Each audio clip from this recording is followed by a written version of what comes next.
Si aujourd'hui tu fais entre 15 et 20 000 euros de chiffre d'affaires par mois, tu dois identifier le prochain step qui va te permettre d'atteindre les 50 000 euros par mois encaissés. Tu vois, quand tu développes entre 15 et 20 000 euros de chiffre d'affaires, tu es la proie de tous les coachs en ligne. Parce que tu commences à être solvable et donc du coup, on va te vendre des solutions miracles pour que tu puisses atteindre les 50K, puis les 80K dans l'optique de faire 1 million par an. C'est le truc classique. Le truc qu'il faut comprendre, c'est que quand on est dans cette phase-là, on a besoin d'optimiser l'existant. On n'a pas besoin d'inventer de nouveaux trucs. Ok ? On est dans une phase qu'on appelle le pre-scale, c'est-à-dire qu'on va dépolluer le business, on va arrêter ce qui ne fonctionne pas pour maximiser ce qui fonctionne. À aucun moment, on va rajouter du risque. C'est bien trop tôt pour rajouter du risque. Donc pour identifier ce qui peut éventuellement être à retirer ou à amplifier, moi j'utilise le framework ARR pour acquisition, activation, revenu, rétention, référent. L'acquisition, c'est le fait d'attirer les bonnes personnes dans notre audience captive afin de pouvoir plus tard les nurturer et les solliciter par rapport à nos offres. Le deuxième A, c'est l'activation. C'est notre capacité à transformer un follower, un abonné, en prospect, en opportunité business.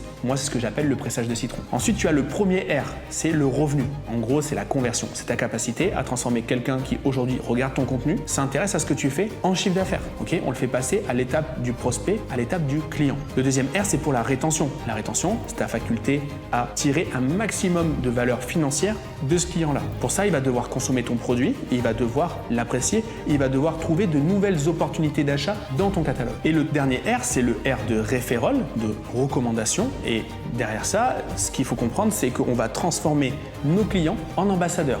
Au lieu de recruter une armée de closers, je vais juste faire en sorte que mes clients soient assez satisfaits pour pouvoir recommander d'eux-mêmes les produits que je leur propose à leurs proches et du coup amplifier mes résultats. Alors je sais que c'est pas très sexy, mais ce que tu dois faire quand tu es en pre-scaling, c'est chercher tous les trous que tu as dans la raquette pour pouvoir débugger ta boîte et enfin préparer la phase de scaling qui va être la phase d'accélération et ce qui va t'emmener à l'étape d'après.